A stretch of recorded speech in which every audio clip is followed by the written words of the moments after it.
Alhamdulillah wassalatu wassalamu ala Rasulillah wa ala alihi wa ashabihi wa man tabi'ahum bi ihsanin ila yaumiddin. Amma ba'du. Teman-teman rahimani wa rahimakumullah. Insyaallah taala pada kesempatan ini kita akan memulai membaca dan mempelajari kitab Mukhtarat Qawaidil Lughatil Arabiyyah yang ditulis oleh Ustadz kita Al-Ustadz Aunur Rafiq bin Gufron hafidahullah ta'ala, di mana kitab ini berisi tentang kaidah-kaidah bahasa Arab, dari kaidah-kaidah nahwu dan kaidah-kaidah sorof ya. Dan bagi yang sudah mempelajarinya atau pernah mempelajarinya, semoga bisa menjadi murojaah ya, bisa digunakan untuk murojaah kembali yang telah dipelajari. Dan bagi yang belum mempelajarinya, semoga ini bisa jadi pengantar ya, pengantar untuk belajar bahasa Arab ya secara offline ya, dimana belajar bahasa Arab ini termasuk ulumul syar'iyyah ya, ilmu-ilmu yang disyariatkan untuk dipelajari ya, sebagaimana perkataan Amirul Mukminin Sahabiyun Jalil Abu Hafs Umar bin Khattab radhiyallahu anhu. Beliau radhiyallahu anhu mengatakan, ta'allamu al-lughatal arabiyyah fa innaha min dinikum. Pelajarilah ya bahasa Arab karena sesungguhnya dia termasuk dari agama kalian. Ya, jadi termasuk al-ulumu syar'iyyah ya, ilmu-ilmu yang disyariatkan untuk dipelajari. Sebagaimana fikih termasuk bagian dari agama, maka bahasa Arab juga bagian dari agama. Nah, ya, sebelum kita membaca, kita berdoa kepada Allah Subhanahu wa taala. Semoga Allah taala memberikan kepada kita keistiqomahan ya di dalam membaca dan mempelajari kitab ini, dan semoga Allah taala menjadikan amal kita ini ikhlas, hanya mengharapkan wajah Allah Subhanahu wa taala. Baik, kita langsung saja.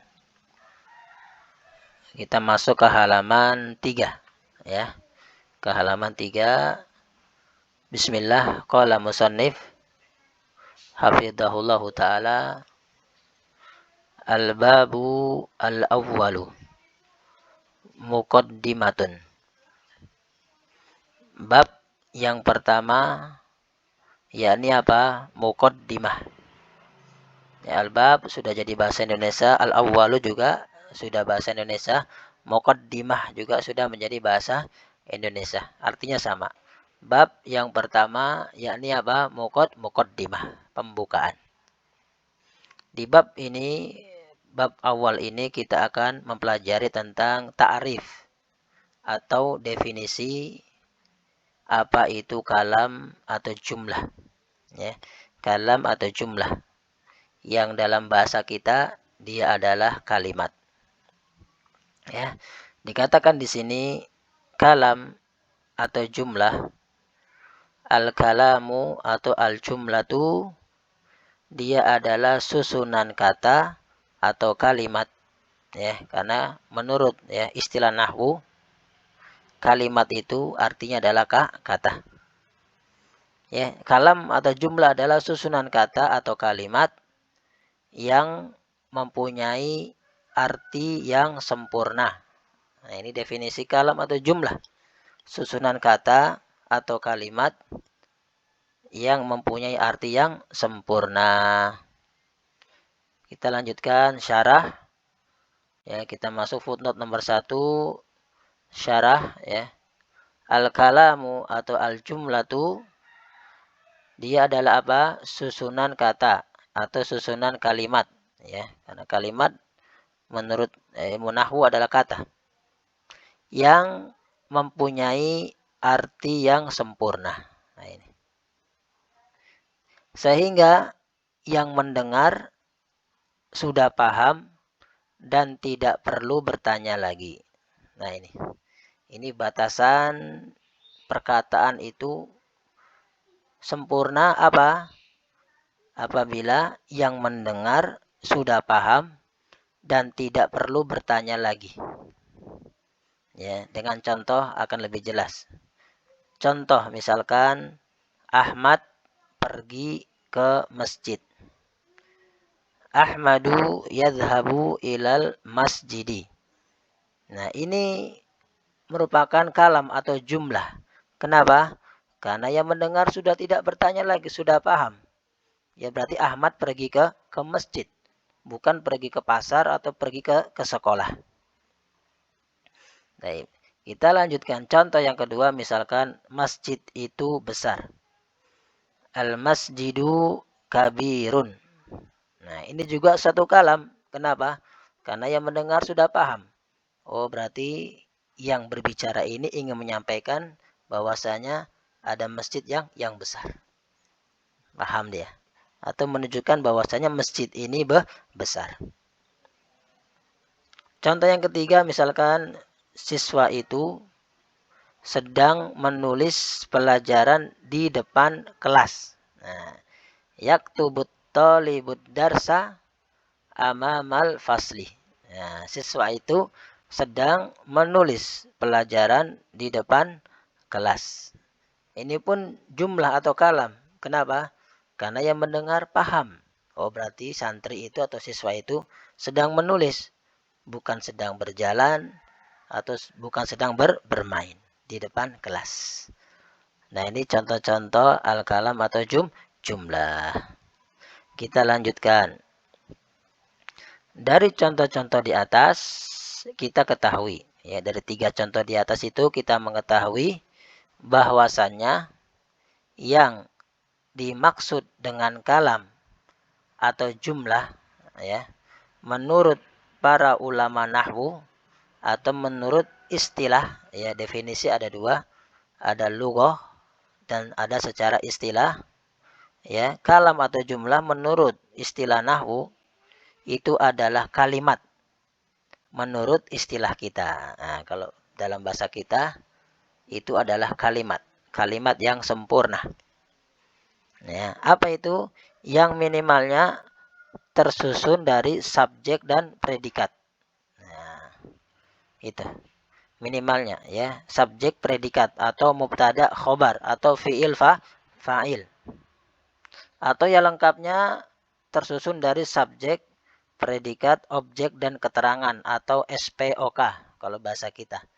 Ada fa'il, ada fi'il, ada maf'ul bi, ada keterangan sibhul jumlah misalkan. Nah, seperti contoh-contoh di atas. Ini adalah kalimat menurut bahasa kita ya, atau kalam menurut ahli nahwu. Seperti Ahmad pergi ke masjid. Nah, ini Ahmad sebagai subjek. Pergi predikat, ke masjid keterangan. Masjid itu besar, masjid itu subjek, besar itu apa? Predikat. Al-masjidu kabirun. Al-masjidu subjek atau mubtada, kabirun itu predikat atau apa? Khobar. Contoh lagi, siswa itu, ini subjek, sedang menulis predikat pelajaran objek di depan kelas, keterangan. Nah, sama, yaktubu tolibu atau libu subjeknya. Yaktubu predikat, ad-darsa maf'ul bih, objeknya. Ya, yang dikenai kerjaan oleh fa'il. Amamal fasli, dorof, makan, ya, kata-kata keterangan. Nah, ini apa kalam ya menurut ulama nahwu ya, dan kalimat ya menurut bahasa kita. Ya, baik kita lanjutkan. Nah, di antara contoh-contoh jumlah atau kalam adalah ya, di antaranya lagi contoh jumlah adalah ini. Dalam Al-Qur'an firman Allah Ta'ala dalam surat Al-Ikhlas. Misalkan kul huwallahu ahad. Katakanlah dia Allah itu esa. Nah, ini kalam dia. Ya, kalam. Karena apa? Yang mendengar paham, oh Allah itu esa, tidak berbilang. Bukan dua, bukan tiga. Allahus somad. Allah tempat bergantung. Nah, ini Allahu subjek, lafzul jalalah, as-somadu predikat, mubtada khobar. Lam yalid walam yulad. Nah, Allah itu tidak melahirkan dan tidak dilahirkan. Atau Allah tidak beranak dan tidak diperanakkan. Nah, jelas paham ya. Berarti tidak seperti Tuhannya Nasoro, Nabi Isa. Dia diperanakkan. Atau Uzair ya, Yahudi diperanakkan. Nah, walam yakun lahu kufuwan ahad. Dan tidak ada satupun yang sekufu atau setara dengan Allah Subhanahu wa taala. Ini pun juga kalam atau jumlah. Kenapa? Karena yang mendengar paham pasti dan tidak bertanya lagi. Ya, tidak ada yang sama dengan Allah Subhanahu wa taala. Ini menafikan semua sembahan selain Allah. Semua sembahan selain Allah itu sama dengan makhluk. Sembahan Nasoro sama dengan makhluk. Mati juga, makan juga. Sembahannya Yahudi Uzair, sembahannya kaum Quraisy, berhala atau orang-orang soleh, sama dengan makhluk. Tapi Allah tidak ada satupun yang sama dengan Allah Subhanahu wa taala. Itu ada ilah yang hak, yang benar. Ya. Ini contoh kalam. Contoh lain misalkan Allah Ta'ala berfirman, Inna a'toinakal kausar. Itu kalam. Ya. Fasolli li rabbika wanhar. Itu kalam. Maka solatlah untuk Rabbmu dan berkurbanlah. Itu kalam. Inna syani'aka huwal abtar. Nah, itu juga kalam. Contoh lagi, kul a'udzu bi rabbin nas. Itu juga kalam atau jumlah. Katakanlah aku berlindung kepada Rabbnya manusia. Nah, itu sudah dipahami. Itu contoh-contoh kalam dari Al-Quran ya. Taib. Adapun dari selain Al-Quran tadi al-masjidu kabirun. Nah, itu contohnya. Kemudian contoh dari hadis ya, kalam atau jumlah adalah misalkan innamal a'malu binniyat. Nah, ini. Sesungguhnya amal-amal itu tergantung dengan niatnya. Taib.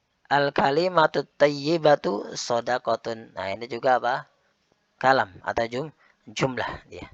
Orang mendengar paham, perkataan yang baik adalah sedekah.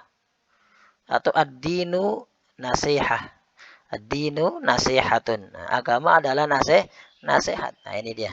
Kalam. Ad-dinu subjek, nasihah predikat. Mubtada khobar. As-saumu junnatun. Nah, puasa itu adalah sebagai junnah, perisai. Ya, perisai di dunia dan di akhirat. Di dunia ya sebagai perisai, penjaga dari hawa nafsu. Di akhirat sebagai perisai dari api neraka. Nah, ini contoh-contoh dari hadis ya, dan banyak sekali yang lainnya. Misalkan Nabi SAW bersabda, ya, tazawwaju al-waluda wal tazawwaju al-waluda wal waduda. Nikahilah wanita yang subur, banyak anak dan penyayang. Nah, itu juga apa? Hadis ya, jumlah. Baik. Barakallahu fikum. Kita lanjutkan. Nah, berdasarkan contoh-contoh di atas, kita ketahui ya, bahwasannya sesuatu itu dinamakan kalam apabila dia memenuhi dua syarat ya. Jadi sesuatu itu dinamakan kalam harus memenuhi dua syarat dia. Ya, yang pertama tersusun lebih dari satu kata. Minimalnya dua kata. Seperti ini ad-dinun nasihah. Ini dua kata, ad-dinu satu, an-nasihah dua. As-saumu junnah. Saum satu, junnatun dua. Al-kalimatu satu, at-thayyibatu dua, shadaqatun tiga. Ini tersusun dari tiga kata. Ya, minimal dua. Atau innamal a'malu binniyat. inna, 1 ma, 2 al-a'malu, 3 bi, 4 niat, 5. Ini tersusun dari apa? 5 kata. Itu yang pertama. Syarat pertama harus lebih dari satu kata. Yang kedua, mempunyai arti yang sempurna. Harus punya arti yang sempurna. Yang mendengar, paham, dan tidak bertanya lagi. Apabila tidak terpenuhi salah satu syaratnya dari 2 di atas, maka tidak bisa dinamakan jumlah atau kalam. Ya, kalau tidak terpenuhi salah satu dari syarat ini, maka tidak bisa dinamakan jumlah atau kalam. Contoh misalkan, ya, intan surullah. Nah, jikalau engkau atau kalian menolong Allah. Nah, di sini walaupun dia ada 4 kata, in, tansuru, wawul jamaah, dan lafzul jalal Allah, lebih dari 1 kata. Tapi dia bukan jumlah atau kalam. Kenapa? Karena belum sempurna. Orang yang mendengar masih menunggu lagi, masih ingin bertanya. Intang surullah, jikalau engkau atau kalian menolong Allah, maka yang mendengar akan bertanya, kenapa kalau kita menolong Allah? Masih menunggu jawaban, masih bertanya lagi. Nah, kecuali ada terusan ayatnya yang surkum, maka Allah akan menolongmu. Nah, itu baru jumlah. Baru jumlah. Atau contoh yang lain, surat Al-Baqarah misalkan Allah Ta'ala berfirman, inna fi khalqis samawati wal ard wa ikhtilafil laili wan nahar. Ya. Inna, sesungguhnya, fi khalqi, di dalam penciptaan, as-samawati, langit, wal ardi, bumi, wa ikhtilaf, dan pergantian, al-laili wan nahar, malam dan siang. Nah, orang mendengar masih menunggu jawaban dan bertanya, kenapa di dalam penciptaan langit dan bumi dan pergantian siang dan malam? Nah, kecuali ada terusan ayatnya lagi. La ayatil liulil albab. Nah, itu baru sempurna.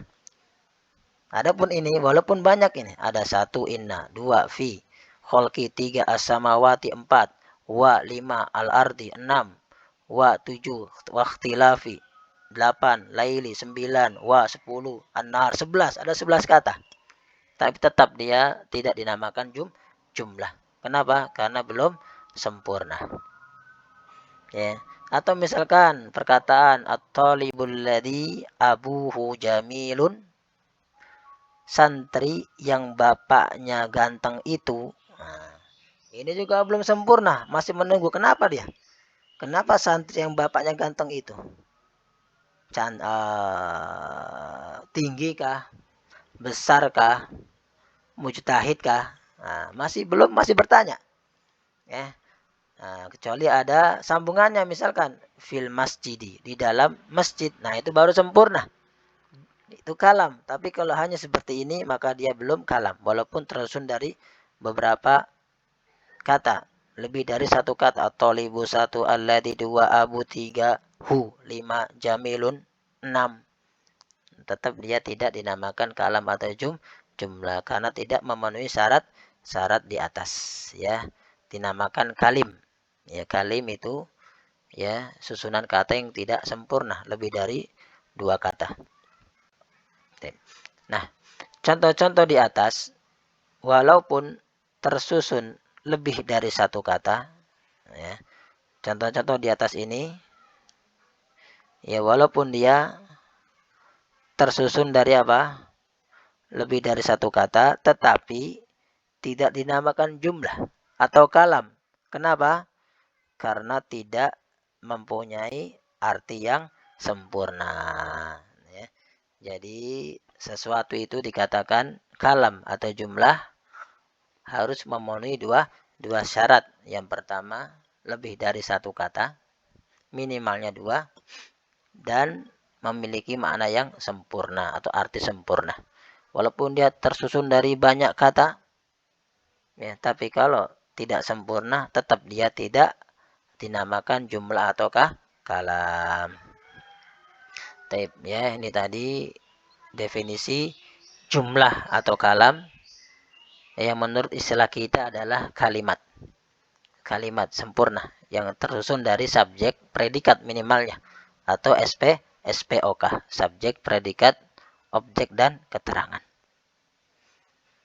Ya, kita lanjutkan, kita masuk footnote nomor 2. Ini apa? Definisi kalimat atau kata. Ya. Kalimat atau kata dia adalah ucapan yang bentuknya tunggal. Ya, lawan dari tersusun. Ya. Lawan dari apa? Tersusun atau qaulun mufradun. Ya, ucapan yang bentuknya tunggal. Dia adalah satuan-satuannya atau per item dari suatu jumlah atau kalam. Misalkan contoh Muhammadun itu satu kata atau kalimat. Yadhabu itu satu kata atau satu kalimat.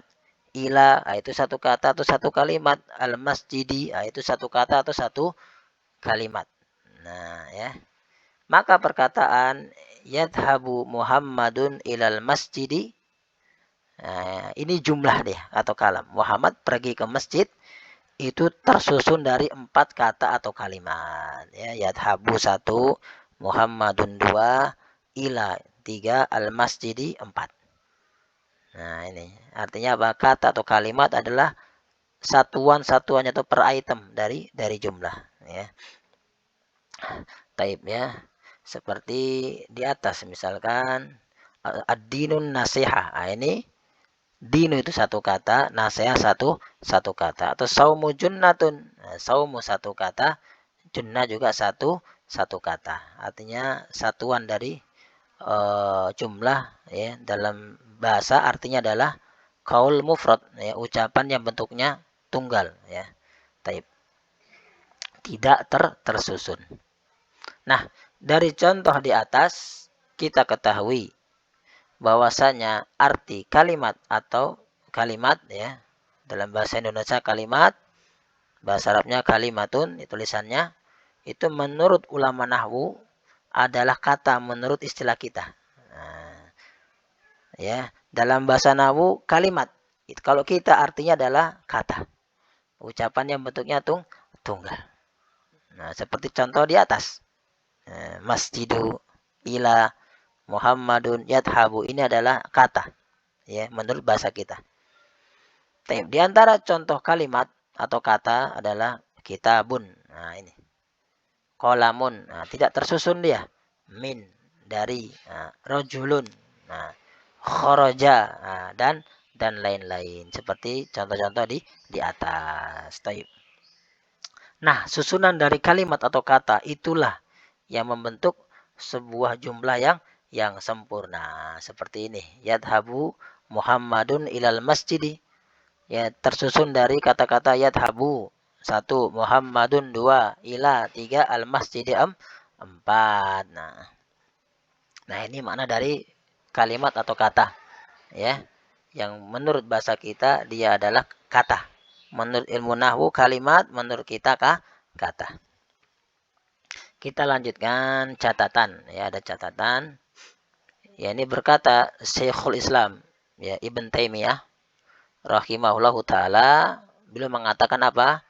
Bahwasanya tidak pernah didapati satu pun juga, ya, baik di dalam Al-Qur'an dan Sunnah dan perkataan orang-orang Arab, lafadz kalimat ya, atau kalimatun ini melainkan yang dimaksud dengannya adalah jumlah yang sempurna. Ya, atau susunan kata yang mempunyai arti yang sempurna ya. Kalau menurut istilah nahwu, kalimat adalah qaul mufrad, ucapan yang bentuknya tunggal. Tapi kata Syekhul Islam Ibn Taimiyah rahimahullah, setelah beliau meneliti bahwasanya dalam Al-Qur'an dan Sunnah dan perkataan orang Arab itu tidak didapati makna atau definisi kalimat adalah qaul mufrad. Tidak. Melainkan apa? Kalimat itu artinya adalah apa? Jumlah yang sempurna, susunan kata yang mempunyai makna yang sempurna. Ya, kalau istilah nahwu adalah al-kalam atau jumlah. Jadi kalimat adalah kalam atau jumlah. Ya, dan seterusnya ya, sebagaimana yang beliau katakan di kitab beliau Al-Majmu' Al-Fatawa, ya. Nah, di sini ada faidah ya. Nah, di antaranya dalam Al-Qur'an contoh kata kalimat yang menunjukkan artinya adalah jumlah atau kalam, bukan qaul mufrad adalah firman Allah Ta'ala dalam surah Al-Kahfi. kaburat kalimatan takhruju min afwahihim. Nah, kata kalimat ini dalam ayat ini menunjuk pada ayat sebelumnya, yaitu ittakhadallahu walada. Allah memiliki anak. Ya, di kalimat di sini kembali kemana? Kepada jumlah sempurna atau kalam. Karena ittakhadallahu walada itu merupakan apa? Pertama susunan kata. Ada ittakhada, satu, Allahu, lafzul jalalah, dua, waladan, tiga. Tiga dan mempunyai makna yang sempurna. Allah memiliki anak. Nah, ini sempurna. Ya. Menurut ulama nahwu atau istilah nahwu, kalimat adalah kata tunggal. Baik. Contoh di antara yang kedua, misalkan Allah Ta'ala berfirman pada surat Al-Imran. Qul, katakanlah, ya ahlal kitab, wahai ahlul kitab, ta'alau, kemarilah, ila kepada kalimatin sawain. Kalimat yang sama, perkataan yang sama. Bainana wa bainakum, antara kita dan kalian. Nah, antara kami dan kalian. Nah, di sini ada lafadz kalimat. Ya.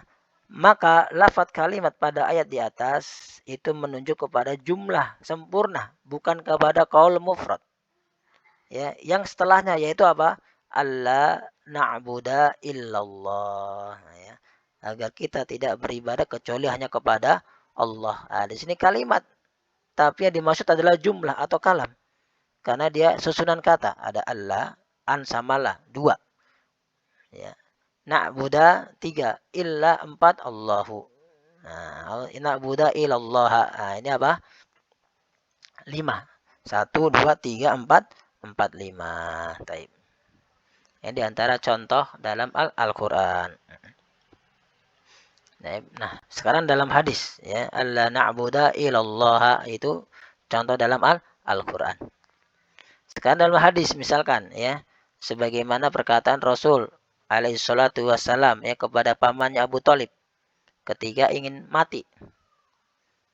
Apa yang beliau katakan? Sallallahu alaihi wasallam, ya ammi, wahai pamanku, kul, katakanlah la ilaha illallah.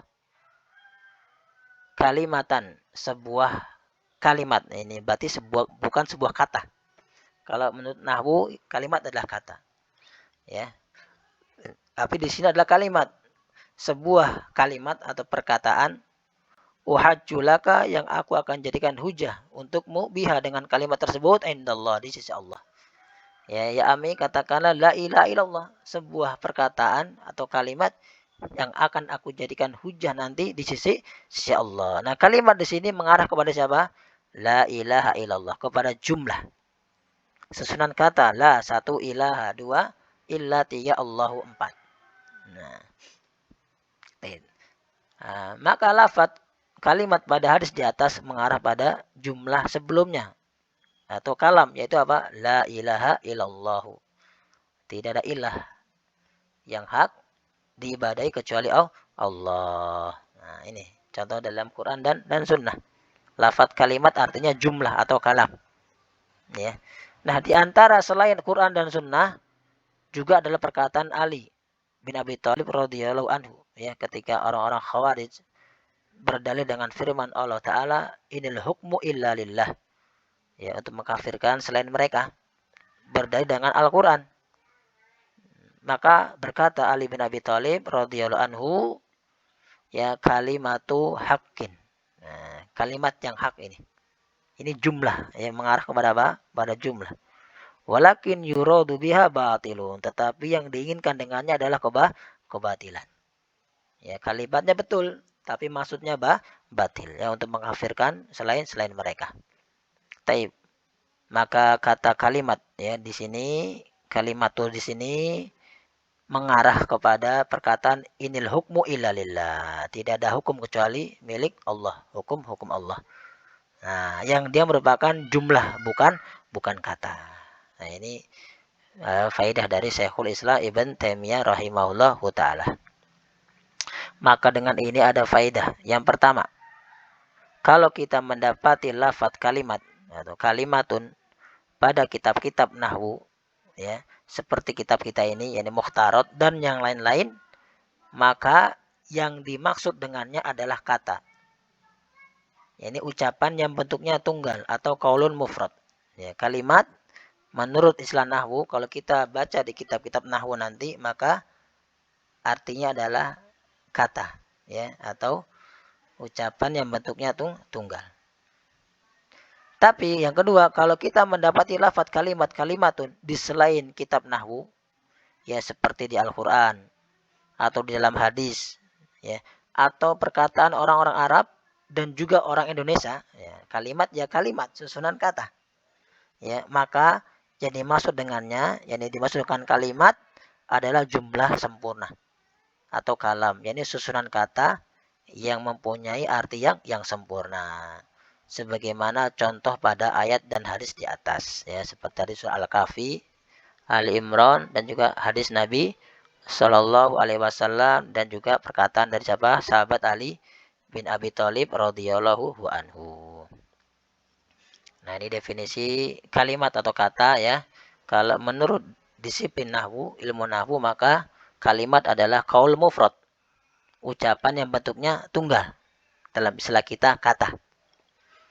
Ya, adapun selain, ya, dalam ilmu nahwu, ya, maka kalimat artinya adalah kalimat juga seperti bahasa kita, yakni jumlah sempurna, ya, atau susunan kata yang membentuk makna yang sempurna. Baik, demikian, ya, pertemuan kita kali ini. Insya Allah kita akan lanjutkan lagi di kesempatan yang akan datang.